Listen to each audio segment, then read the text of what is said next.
production and distribution of City Club forums on IdeaStream Public Media are made possible by PNC and the United Black Fund of Greater Cleveland, Incorporated.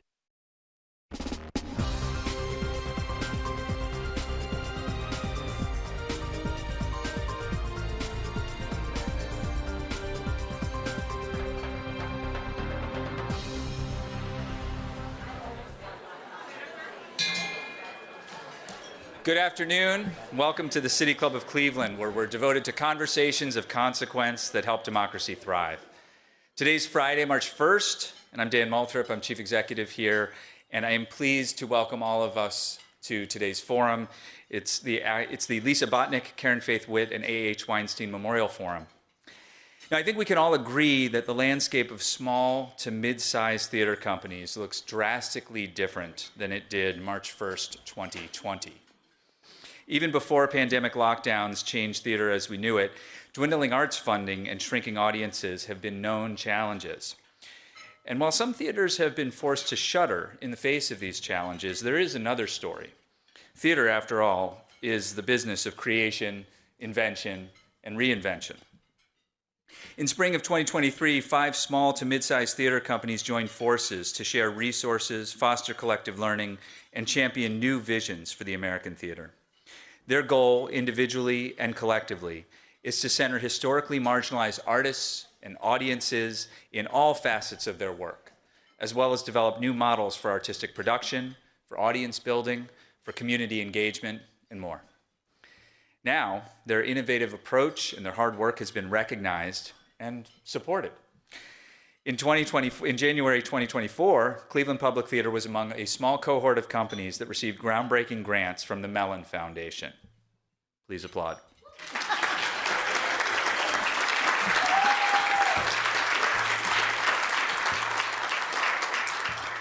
We're going to hear more about that, but it will suffice at this moment to say that the purpose of these grants is to support these companies as they chart a new course for the future of American theater. Joining us to hear more about what this partnership looks like, its goals, and its vision, and to discuss the future of American theater are Reginald Douglas. He's Artistic Director for the Mosaic Theater. Reginald has worked in numerous theaters and dedicated his career to creating new work and supporting new voices.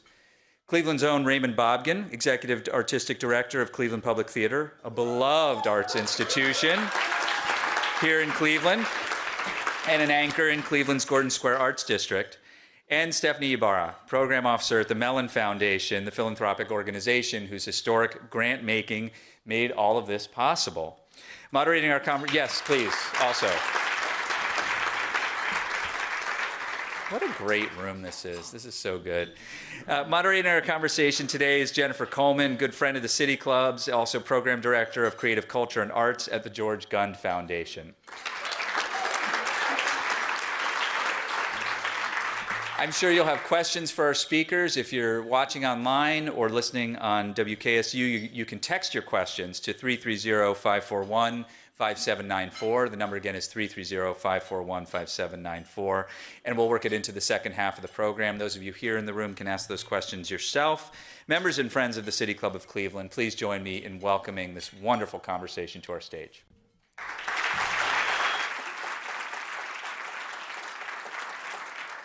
Again, welcome to all our guests, especially those that are out of town. But I'd like to talk a little bit about that grant, because in case you haven't heard, it is a 5-way $2.5 million grant, each organization receiving $500,000.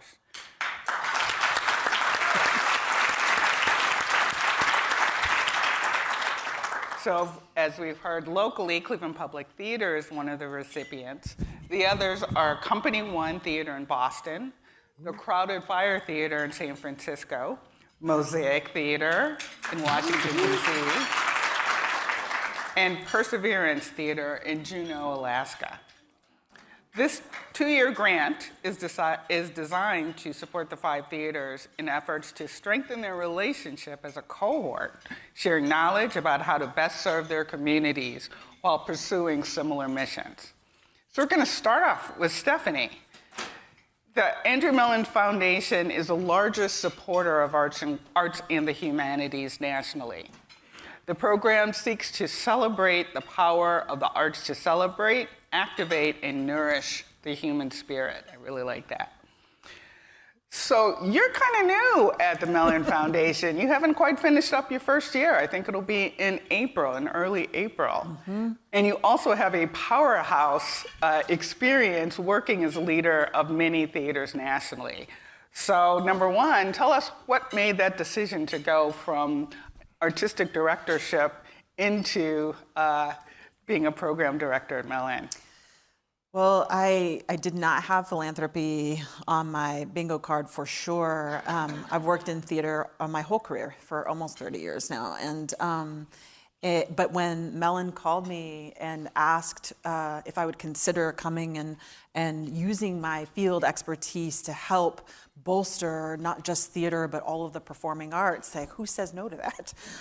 So it's been a real gift to be able to look at the lessons that I've learned in my time as an actor and as an administrator, as a producer, and then to also to use that to inform and support those who are practicing dance and music and opera, and to also receive learning from them and to be able to share that learning with my theater colleagues. Awesome. That is, I can't agree more with having a diverse experience going into philanthropy because it gives you a really different perspective. So tell me a little bit about the genesis of this grant. How did it come about? Were you actually there when it started with the cohort, or was this just something, because it's a very different type of grant than we see? Sure. I wasn't there when the cohort started talking to each other. I was still running my own theater. But by the time I got to the Mellon Foundation, I think it was our pals at Company One had reached out just for a meeting. I mean, this is what we do as program officers. We have tons of conversations before any grant gets made. And when our colleagues at Company One mentioned that they were in relationship with these other theaters and these leaders, that was the moment. So I sort of leaned in. I was like, tell me more. Because I know all of these theaters and their respective leaders. We've all been in the field together. So I know them individually as thought leaders, as righteous advocates for justice in the theater. And I know them all to be incredibly brilliant artists in their own right.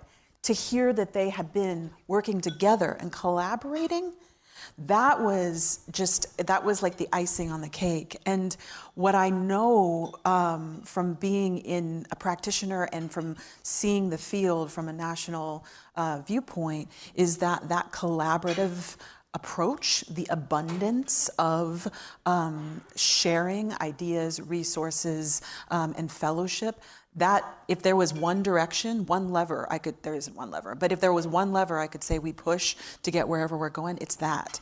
So it was a no-brainer. It was a no-brainer to say, let us help buoy your collaboration. And I'll go on record to say, it's only the beginning. We're here. We're here for this. Absolutely. So a little bit of, I think, a softballing, but what's so special about these five organizations? Well, as I said, I think that the institutions themselves are really well known in the theater field. But an institution, in my opinion, is simply a legal vehicle that we funnel resources through. An institution is only as effective as the humans animating it. And leading each of these institutions are humans who are just like I said, just brilliant thought partners, thought leaders, and they are the ones who, at the local level, inside of their rehearsal halls, inside of their boardrooms, inside of their community contexts, and at the national level, inside of our conferences and inside of our Zoom calls, they're the ones standing up and saying, this isn't right, we're going here, or we could do better, and really calling us to our highest aspirations as a field. So a geeky program officer question. What is the process with working with this 2-year grant? How are you working with the organizations? Because they're very self-activated, but how, from a foundation's point of view, are you working with them? You know, I'm still learning how all of this works. What I'm trusting is that our professional relationships are going to help inform an emergent communication process and a collaboration process as they start to convene more regularly. I trust these humans and these leaders to sort of loop me in or loop us in when there is an inflection point that Mellon should be listening for, or that we can be supportive of, or help amplify or inform. And I think that as we go through the next couple of years, my hope is that whatever seeds start to germinate, is that the right, am I sciencing correctly? Whatever seeds we're sowing, as those begin to, we see what wants to take root, that's where the foundation will come back in a really intentional way, so that we can start to plan what comes after 2 years. Okay, that was my other question, is what would you like to see in, what are we in now, 2024? So this grant ends in about 2026-ish. So do you have hopes from philanthropy's point of view as to what you'd like to see? I only hope, I don't have hopes for like a product. To me, the magic here is about the process of collaboration and the modeling of a different way of being in relationship to each other across geographic constituencies, and a different way of being in relationship to a local community and communities, plural. So I'm hoping to see what starts to come of that, and I want to help amplify and sort of get others to iterate on that. Right, awesome. Trust is the key word that I hear in that, and also the idea of collaboration, because especially in these times, we always say collaboration, but really I think we got to hang together, or we'll hang separately, and to really sort of get to the genius of what collaboration means is going to be critical. So move on to Reginald, because we're going to save Raymond for the end. Mosaic Theater bills itself as community-centered and cross-cultural. So what does that mean? Tell us Clevelanders a little bit about your philosophy on that. Sure, it's such an honor to be here, and thank you, Stephanie. I'm trying not to cry, because I got all the feels right now. I just feel so full of joy and gratitude to be in collaboration and community with Raymond and Stephanie and this cohort, and to be reminded of the why of our work in this way is such a gift. Our mission at Mosaic is to be a mosaic. We believe in the value of bringing diversity of cultures, perspectives, communities, neighbors into one room to experience a story that provokes thought, catalyzes conversation. And I think that the thoughts that happen when you're watching great light cues and going, I never thought of it that way, when a character gives you that great monologue or song, those thoughts can happen and stay with you at the ballot box, and at the school board meeting, and when you talk to your neighbor, and when you don't call the cops and people are having a barbecue. I have to believe that the stories we put on stage can spark dialogue with people who normally may not speak to one another. So a lot of our work is intentionally bringing different communities into one room. One way we do that is through our intergenerational work. Our education work is for seniors and high school students, so they see a play together and then have dialogue about that play. We spearheaded that program with a production called the Till Trilogy. So a writer, Ife Baeza, thinking about the legacy of Emmett Till's death, but more so, what does his life mean to us? What could his life have meant? To have people in the audience who lived through the civil rights movement, sitting right next to young people experiencing the Black Lives Matter movement, and being able to have that history come yet alive again, that's the magic of theater for us at Mosaic. And we do that in a neighborhood that is historically African-American. When Dr. King was assassinated, the neighborhood, 8th Street Northeast, riots, revolution, protest. And like many neighborhoods, it got left behind. But the artist, we believe, can bring that community story into the archive. And so through our 8th Street Oral History Project, we've commissioned 3 Black playwrights who live and work in DC, so really centering our local artists and giving them work and opportunity to share their gifts. They interviewed neighbors past and present living in that neighborhood, and then we've archived those oral histories into the DC Public Library. So the voices of our community are preserved forever in the cultural canon, and they also will inspire new plays. And so this March, 3 new plays inspired by those conversations will be shared at Mosaic. That's the kind of work we're doing to be community-centered, to be cross-cultural both in diversity of races, but also ages and community members who may not speak to one another. What if the theater could be a place for conversation? Great.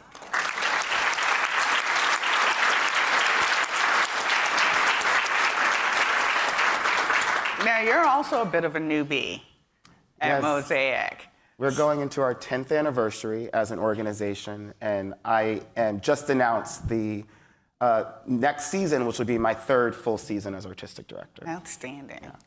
So you're also, Mosaic is also a resident theater at the Atlas Performing Arts Center. So tell us a little bit about Atlas. Sure. Atlas, founded by the great Jane Lang, a cultural dynamo, a real leader in Washington, D.C. arts and culture.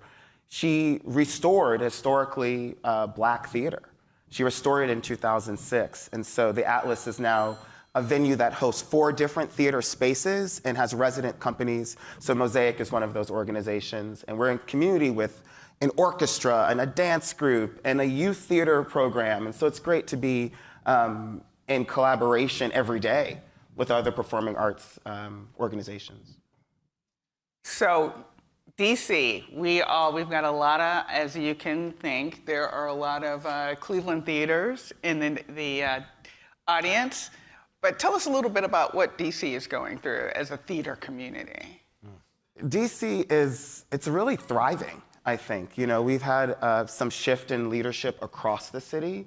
And so one of the things I never take for granted about the Washington, D.C. artistic director community, we like each other. It makes collaboration so much easier when it's a phone call and a text. And it's a, hey, what's up? What if?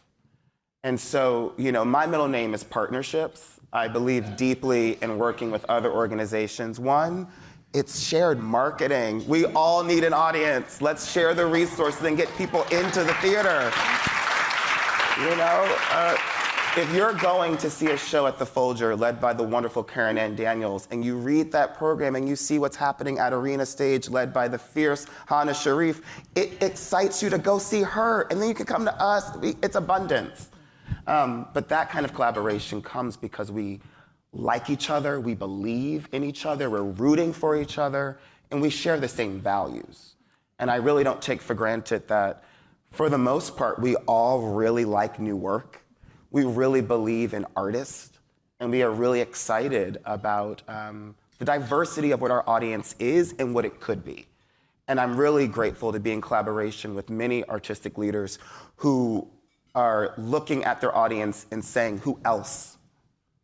You know, who else could be in this room, and let's go get them. And I think that's why our programming feels very racially diverse. I think we're getting more diverse in form, which is really exciting. And our audience has been wonderful. You know, they have come back. None of us are at numbers pre-pandemic, but the people that are there, I think, really want to be there. And we have a very loyal philanthropy community as well. So DC didn't have, as harshly as I think some other cities did, the kind of theaters closing. Right. In some ways, we're not just here, but I think we are really in a spirit of thrive. So in regards to this particular grant and the cohort, which is the most fascinating thing to me, how did that start? What was that first text or phone call? I remember it. I was on the way home from, this is a great example of Washington, D.C. community. I was directing a show at a different theater, at Roundhouse Theater, led by the wonderful Ryan Roulette. I was directing Radio Golf, an August Wilson play, and those are long plays, y'all. And so I was on the way home, and I got a text from Raymond, and I kind of tried to punt to like, tomorrow we can talk. And he said, no, it's kind of, you know, we don't like using the word urgent too much. But he was like, I really think we should talk today. And so I called him, I called him back, and he said, Sean, at Company One, the artistic director, has an idea. And I think I probably started crying. I sound so emotional all the time. Driving a car. But it was a joy bomb. It felt like a hug. You know, to have other people who I knew personally, again, I knew their personal values, their personal why of working, why they were in these positions, and what their company's mission were or are. And to be invited to help dream up something. And at that point, there was no funding. It was just, what if we all talk to each other? And I really needed that community. And so to be in community with other artistic directors, and now we're embracing getting our teams involved, it really feels like community. And having a safe space to say, this is what's happening, this is what I'm dealing with, how are you thriving, how are you doing? Was one of the first calls, was just, how is everyone? That is the gift of this national partnership. We're answering the same questions in different ways. And I'm also really excited by how even in these national conversations, I think they're affirming our desire to work hyperlocally. Because we're inspired by the specificity of what each organization is doing in their community. So when Company One tells us about how they are taking their theater productions out of theaters and partnering with the library, it makes me go, oh yeah, we're doing something right here in DC by partnering with our public library on our high school playwriting contest. It's a reminder that what they're doing in their local community can affirm and inspire what we do in our local communities, but I have a resource that's outside, a bird's eye view, to bounce ideas off of. It's a gift. I know I keep asking you guys so early on in the process, like, what do you hope? Because it is, like you said, a process. It's going to take a while, and what's on your mind right now is going to be different than 2 months from now. But just sort of spitballing it, what do you think like the most transformative opportunity is going to be from this grant? You know, something that hit me, I think we're thinking about archiving with this 8 oral history project on my mind, also a production we're doing next year that's also based on oral histories. And I think getting things on record really matters. And so as thought leaders, I'm curious about how we capture some of the, the essence of what we all think new play development could look like, what community engagement could feel like, getting that language documented, I think, so that the next Reggie and Raymond's can have it, feels like the really exciting gift we can offer the field. Not rule book, but perhaps a guidebook of ways we figured some things out so that you can take them and blow them back up. But I think because I am inspired by the spirit of abundance and increase that my colleagues are leading their organizations with, I want to get that out into the field, whether that's immediate or in the next 10 years. That's something that's really on my mind right now. Andy. All right, Raymond, you're up. Oh, no.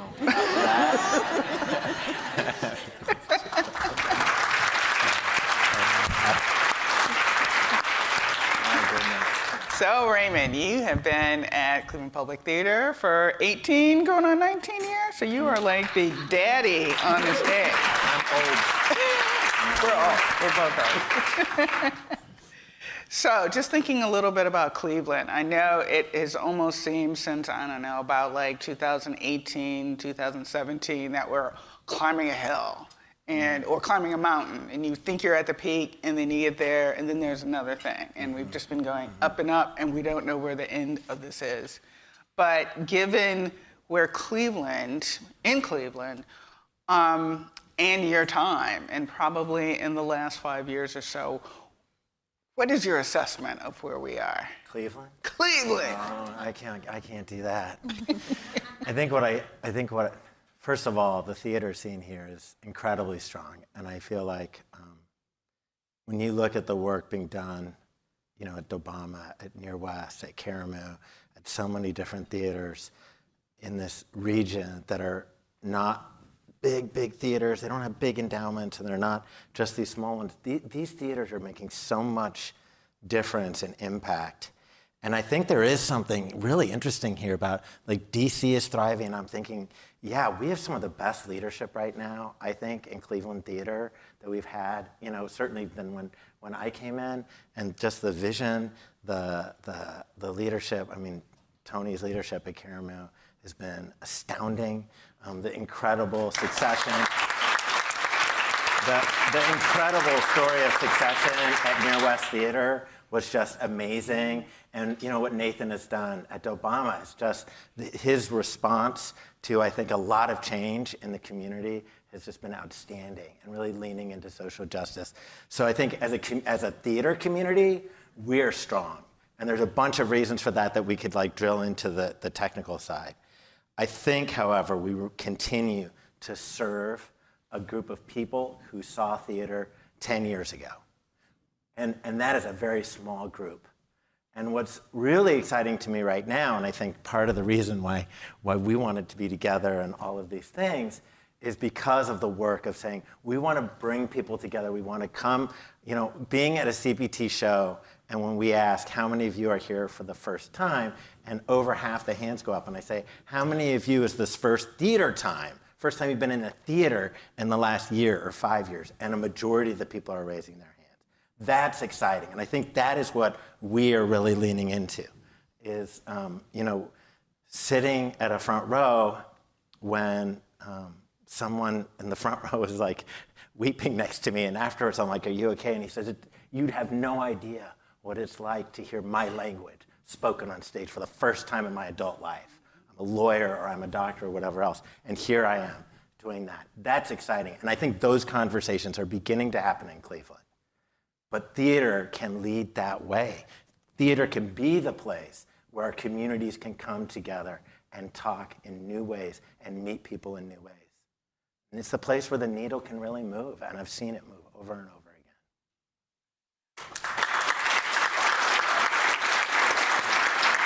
Absolutely. And one thing, I think Cleveland is not afraid to be challenged. The audiences and definitely the theaters in regards to challenge, and it's almost expected. But we do have a dichotomy that's happening nationally, and you know, sometimes people want to be entertained with something light and music, and then sometimes they want to really look at issues that are challenging issues that there's no answers to, but here's a perspective of it that's put into a theater format. So how does CPT actually look at that sort of tension? Yeah. Well, I think first of all, there is a need. I have a need to just shut off, to shut the brain off, to go home and watch Netflix or whatever else. We all have this need. I just don't think theater is very good at that all the time. And when it is good at it, it's because it's like people are flying and zooming overhead, and it's massive production. But there's another purpose for theater. And that is something that is deep and personal. When you walk out of the room and you feel transformed, or you feel seen, for maybe the first time in your adult life, you're like, that's my story. Or you're seeing your neighbor in a whole different way. You know, that to me is a much more profound experience. Like, yes, people want to be entertained, and Playhouse Square is going to keep going strong and be awesome with Broadway shows, but there is some other function that theater is particularly awesome at doing. And I think, you know, it's been said many times, but there's a reason why in the West, or in the European tradition, why theater and democracy got formed at the same time, right? And the mission of the City Club here about democracy just ties right into the mission of Cleveland Public Theater. And I think, and this is that thing of like, look, you have to practice things to get good at them. And the theater is where you go and you practice compassion, where you practice being more conscious and being more awake and in this moment. You know, these incredible vision that I inherited from James Levin about a theater that was there to nurture compassion and to raise consciousness. I mean, that's visionary. Right, and to think of ideas, whole divergent ideas at the same time. Complex thought at the same time. Yeah, we're not good at advertising or like don't do drugs. Like that is not gonna, theater's not good for that, right? But theater's really good at saying, wait a second, why is this happening? And how does this actually relate to me? And where do I need to act from? Right. So back to the cohort. Yeah. And what is your thoughts on how it formed? Okay. So, well, first of all, I met Reg through National New Play Network, and I met him, and I was just like totally blown away by so many things. But what he's done artistically, I don't know if we were like in an Uber or a car together, and you were just talking. I'm just like, who is this person? And so, so when we got the National Theater Conference Award for like national award at Cleveland Public Theater, I got to also give an award to an emerging artist. And I called the professional, I'm like, are you emerging? I mean, you're kind of already emerged. He's like yeah, I'll be emerging for an award. Exactly. and so, you know, I've been watching him, and so yeah. So you know, there was already that relationship, and then Company One. I mean, they were the theater that, coming out of pandemic, also was doing choose what you pay pricing, just like we started doing, and they've been doing incredible work. And we were sharing a piece together that we were premiering together, a rolling world premiere of "Can I Touch It" by Fran Da Silveira, and so we knew them really well. And so I was talking with Sean, and we were both expressing this thing of like, we're in such a weird little niche in the nation. We're not these big theaters, we're not small theaters, we're not necessarily a theater of color, and yet at the same time, a majority of the work that we're doing is by Black, Indigenous, and people of color, and we're all doing new work. And who can we get together to think about this? Because it's kind of this interesting place where I think some of the most exciting theater is happening, but simultaneously, it's hard, right? The large organizations, obviously, are gonna pull a huge amount of resource, and they have endowments and all this, and there's a lot of funders who wanna fund these small organizations because it's exciting and good, and I want them to be funded too, and we're kind of caught in the center sometimes. And so we were talking about just things like that, and the dynamics of our staffs, and how to be artists and administrators at the same time, and all these things. And I said, you know, I've several times tried to find a way to bring people together that share these values. And Sean says, yeah, I think we should form some kind of cohort. Who should be there? And I said, Reggie. He was like, yeah, of course. and then we started thinking about, hey, we want to make sure that we recognize a company that is especially focused on the Indigenous community. And so that's why we talked to Leslie. And Leslie and I are co-chairing a strategic plan for National New Play Network together. And then we were also talking a lot about leadership, and Crowded Fire is experimenting in leadership in a really exciting way with now 5 artistic directors, all who have different responsibilities, but all who are artistic directors of this company. So we just kept thinking and talking, and then Company One said, hey, we have a meeting with Mellon Foundation, and we think we're gonna talk about the cohort instead of just us. And that is how this cohort's been from the very beginning. Like we're all looking out for each other. So.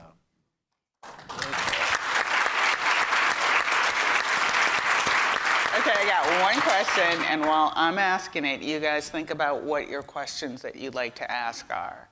And it really has to do, it's one of the questions I always ask when I hear these fabulous national grants that come to different organizations, but what does this mean for Cleveland? Mm-hmm. Or I know Reggie talked a little bit about it in terms of, you know, putting things on paper, but for both of you, and also for Stephanie, you know, the different communities, the 5 communities that these theaters are in, how is it gonna benefit us? Yeah, well, I think first of all, I mean, it is a recognition not just of Cleveland Public Theater, because Cleveland Public Theater wouldn't be here without this incredible community. So I think on the one hand, it's just like a celebration. It's a win for Cleveland and for Cleveland theaters. And so that's good. Cleveland needs some wins, right? And also, though, this is not something that just, I mean, you know, it's funny, I was looking out at some of the tables where there's some artists and staff, and it's like, we share. You know, there's no one who's like, I am a Cleveland Public Theater exclusive performer or artist. We share all of these artists. All of our artists work at all of our organizations. When something transformative happens at CPT, it happens across the community as well. So I think this is going to be a game changer, and I'm hoping that we'll have a local conference of us, and we're definitely going to have moments where we connect to everyone. We just feel like I feel like I want these 4 theaters to meet my colleagues here, because there's so much we have to share, and I want my colleagues here to meet these people. They're so awesome, and learn together.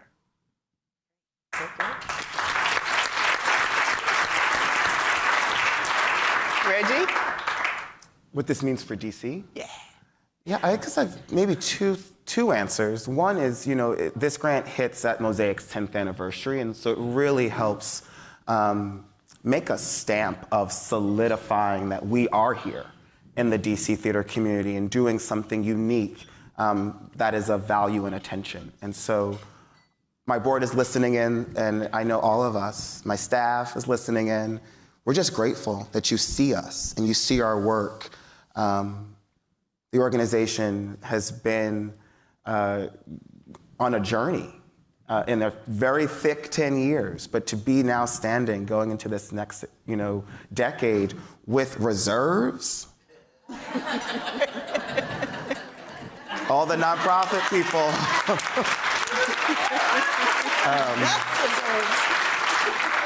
It is an investment.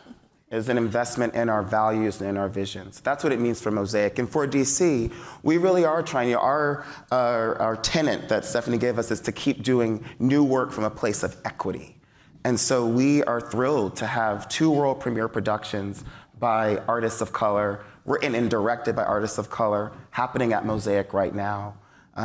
We get to keep doing more of that work and sharing those stories with Washington. And for all of our work, we have community engagement, community partners. And so Rihanna Yazzie, a Navajo American playwright, having her first big city production, the world premiere of Nancy we're doing right now, on Saturday, she'll be at the Smithsonian National Museum of the American Indian. That's the kind of partnerships we're building.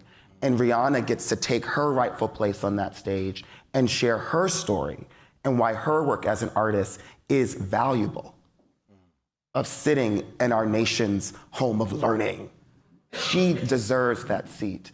And the support of the Mellon Foundation allows us to keep giving her and other artists like her the stage and welcoming our community to join them. So it's a real gift for us, but also I think for Washington in that way. I know we're going to. I'm gonna say one more thing. It's not just about Cleveland, it's about what this grant is about, I think. When the professional regional theater movement started, there was a language that was used because people for the first time were saying, we want to be pros, we want to be professionals, we're different than the other theaters that are amateur. And they at that moment, made a language choice, and they called the amateur theaters community theaters. And right now, what's happening in American theater is we are reconciling with that divide that was created years ago, because the most professional theater should be the most community-focused theater.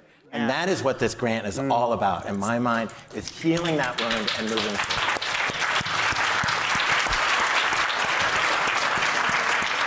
That's it. I mean, I feel like they nailed it. And when I think about the Mellon Foundation that I stepped into is deeply invested and concerned at what is happening at the hyperlocal. And we are in partnership with artists and organizations. We want to amplify in part to help hopefully unlock, to sort of shine a light as much as we can to help unlock other resources, whether it's financial or creative or what have you. So a win for Cleveland, a win for DC. When theaters win, communities thrive, period. So that's what this is about. Should put that on a t-shirt.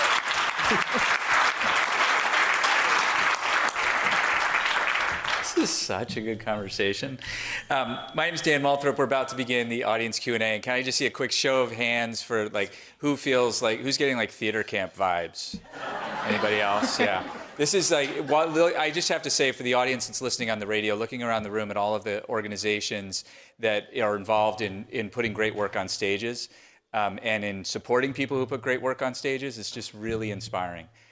So thank you all so much for being a part of this today. We are talking about the future of American theater, and our panelists are Reggie Douglas from Mosaic Theater, Raymond Bobgin of Cleveland Public Theater, and Stephanie Ibarra, Program Officer at the Mellon Foundation. Jennifer Coleman of the Gunn Foundation is moderating our conversation. As you know, we welcome questions from everyone, City Club members, those of you in the room, students, and if you'd like to text a question, you can text it to 330-541-5794. The number again for our listening audience is 330-541-5794, and our team will work it into the program. May we have our first question, please? I'm going to work one of those in right now. We have a text question. There's new research showing that attracting new audiences does not necessarily lead to theater's increased income. Do you think experimental and socially aware theater can ever be economically sustainable? Can I please take this one? Yeah.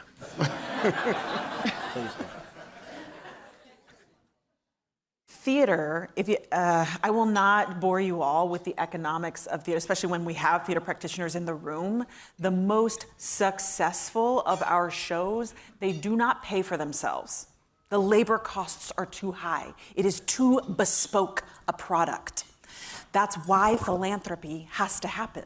If you're familiar, Google cost disease, and you will find, you can go down a rabbit hole that will tell you all about why even the most successful of our nonprofit productions cannot pay for itself, especially when you are contemplating the indirect costs, right? So let's just stop with the fallacy that one kind of theater is economically successful and another kind is not.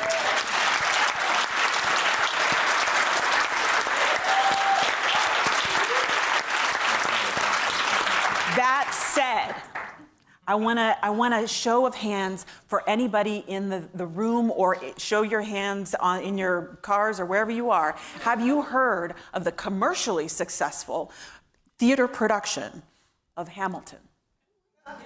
Yeah? Look.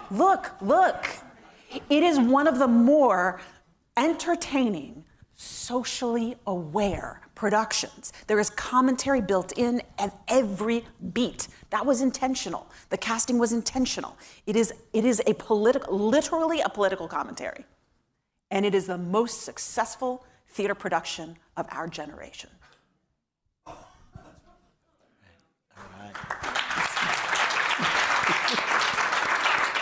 You guys want to comment? I think she did a great job. Audience, would you like? I get really heated because I got that, just to say, I got that a lot as an artistic director. Oh, when you put your politics, and I just also want to say, oh God, I gotta take a mic. Putting Black and brown and indigenous bodies and trans bodies, putting politicized identities on stage is not the same thing as being political.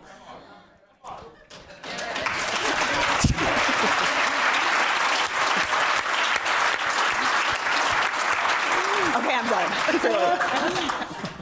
All right. Everybody, thank you for this forum. It's incredible to hear about what's happening with theater and what's happening with this Mellon Foundation grant.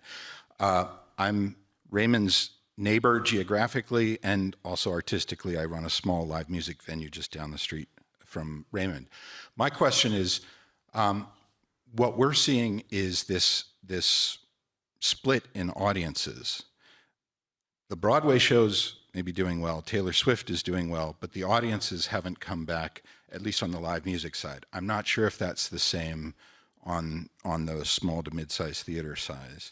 But can you talk about what is happening with your audiences? Are they back? And if they aren't back, why do you think they haven't come back? That's a great question. I'll talk a little bit, but I'm curious for what's going on with you. I think at Cleveland Public Theater, if you looked at our audience from 10 years ago, you would not see the same audience that's there now. But numbers-wise, coming back from a pandemic till now, we're maybe down 1 or 2% on an average night. So we're pretty much back. But for me, what's exciting is about who's in that audience and what that audience looks like. I just think of really every show we've done this season, just saying, this is a different audience. This is a different audience. This is a different audience. We're not subscription-based, right? We're not trying to sell all of these shows to all people. Because frankly, if I'm an incredibly busy person and I'm doing tons of things, and I'm going to go to see that show where my language is spoken on stage, and I might not go see another show. And that's okay.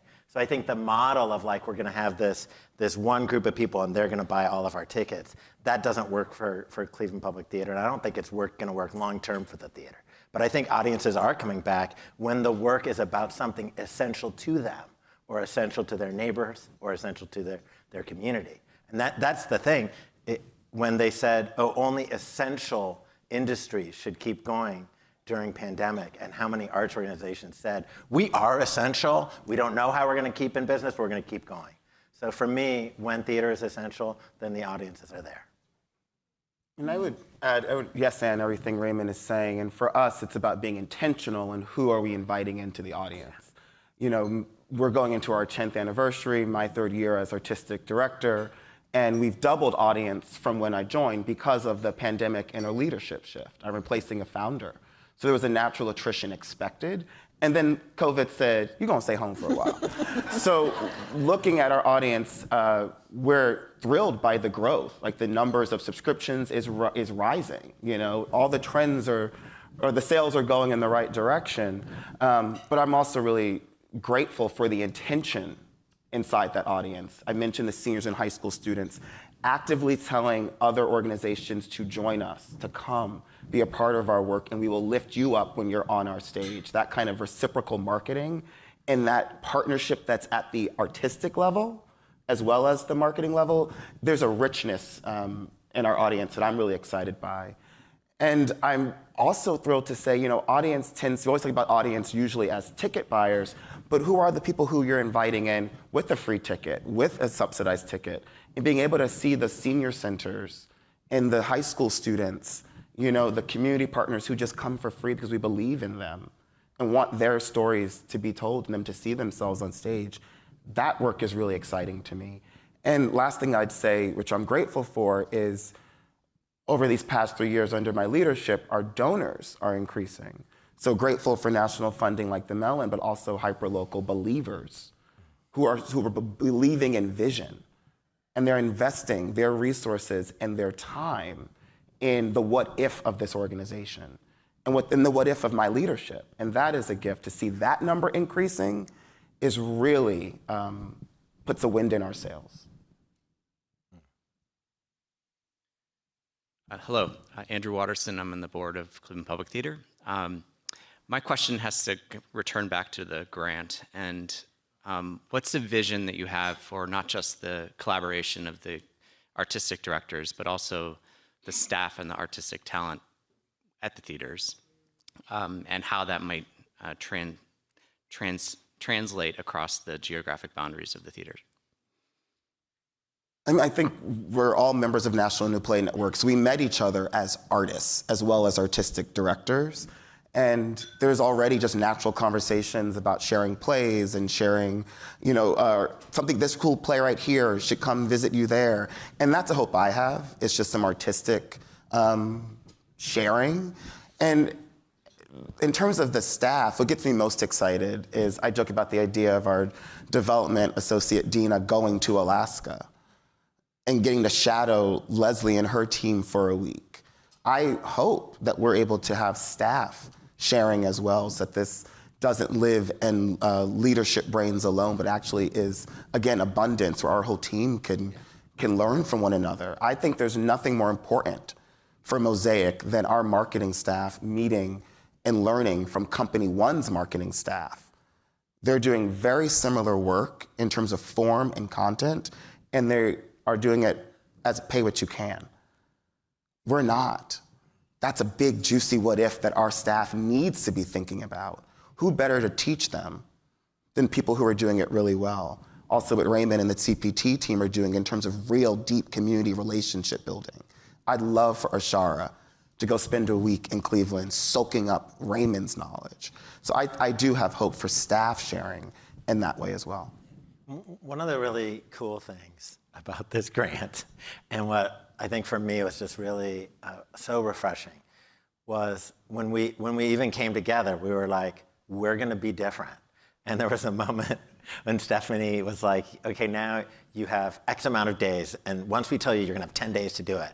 And everyone in the meeting afterwards was like, okay, this is exactly what we don't wanna be doing, urgency. And this is going to be against our brand. Do we really want to do this? And really about our brand was like, we're going to do things differently. Look, we didn't come and say, we have this exact plan. And what was so awesome was the trust that we're going to figure it out. This is an experiment. This cohort is an experiment. But we're both learning. We're going to learn how to be a cohort while we learn from each other as well. Good afternoon. So great to see you all. Longtime board member of Near West Theater. Here's my question. You've talked a lot about the importance of theater to help community, to bring people together. Ms. Ybarra, you made a comment just now about if you put different kinds of people on stage, that's not being political. Here's my question. In this very divided country we have, very divided community we have, is it the role of theater, community theater, to help bring people together politically? Or is it too dangerous? Do you then get identified as being on one side or the other? What's the role of politics then, if any, in theater? I'm so sorry. It No. was for you. I think that's a question that I feel like is a little bit to each their own in terms of how they want to. That's the beauty of art making, is where do you want to live on any given spectrum with this piece of art, with this line, or this curatorial choice. What I do know is this. I quote Adrienne Marie Brown anytime I can. She has this quote, I feel like I'm just going to get tattooed on my arm. She says, art is not neutral. Art is not neutral. It is either upholding the status quo, which is a choice, or it is pushing against it. And that can be made at, it could be a, I programmed once in this season, which was my last season, the importance of being earnest. You cannot get much more status quo than the importance of being earnest, right? That's a choice. Inside of that choice come many different artistic choices about who is animating that particular script. And so I don't know. I think it's for each artist in each theater to answer at any given time, what is the role of this moment and this show in this moment? But I don't think at any point, I think we're fooling ourselves if we ever get to think that theater is neutral or art is neutral. It is not, because to say neutrality, to say I'm gonna hang back, that's a choice. I mean, you look at Shakespeare, which people think of as dusty, old, highly political. Highly political. And even if you do take the importance of being earnest, how you cast it, how you actually, the messages that you have change, and they change with the time as to what, an all-female cast or a cast of color, all of that is reflective of what's going on in our community. We're never neutral. We'll never be neutral, never were neutral. And Oscar Wilde wasn't neutral when he wrote the play. I think that this is a really troubling question to me, because I think there is something that has happened in the United States where communities don't have art, and if you can't learn what fiction is, you can't know what fact is. And I do think that there is a real problem, because we have not, as an artistic community, thought hard enough and long enough about listening. And that is another skill we learn when we go to the theater. I'm going to bring up an incredibly hard thing for me to talk about, and I think it's hard for, and I apologize for bringing this into the room. There's a horrific war going on right now in Israel and Palestine. And Cleveland Public Theater walked out of doing an amazing production created by Masra Cleveland Al-Arabi of The Outstretched Hand. We're now doing a production by Israel's most lauded playwright, Hanoch Levin, Requiem. It is hard to be in that place right now, because it is a place where I don't know always that I am in the right. I can't stand up in this issue at all and say, I know what should happen. I am right, I know what to do. And I do think, although art is not neutral, art is inherently a question. And I think that we have to be open and transparent and keep trying to create the spaces where people can come together and listen.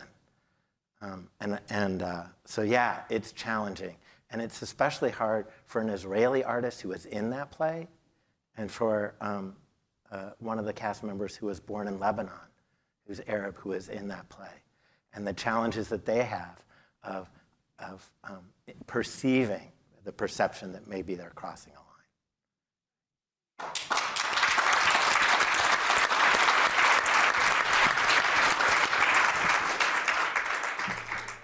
I wish we had more time. However, if you want more of this, you have to buy a ticket to the theater. I want to thank our panelists today, Reginald, Raymond, Stephanie, and Jennifer. Thank you so much as well for moderating our conversation. Forums like this one are made possible thanks to generous support from individuals like all of you who are here in the room and all of you who are listening. You can learn more about how to become a guardian of free speech at cityclub.org. Our forum today is the Lisa Botnick, Karen Faith Witt, and A.H. Weinstein Memorial Forum.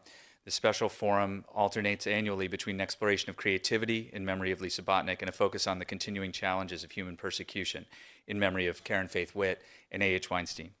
It is our honor to dedicate this year's forum to Lisa Botnick, our gratitude to her mother Ellen, who's with us today, for her continued support of forums that reflect her daughter's joy of creativity around the arts.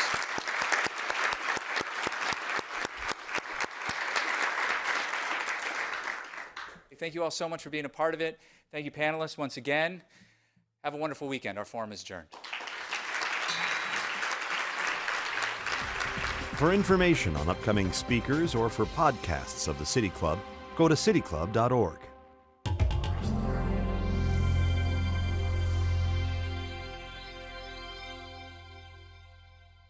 Production and distribution of City Club forums on IdeaStream Public Media are made possible by PNC and the United Black Fund of Greater Cleveland, Incorporated.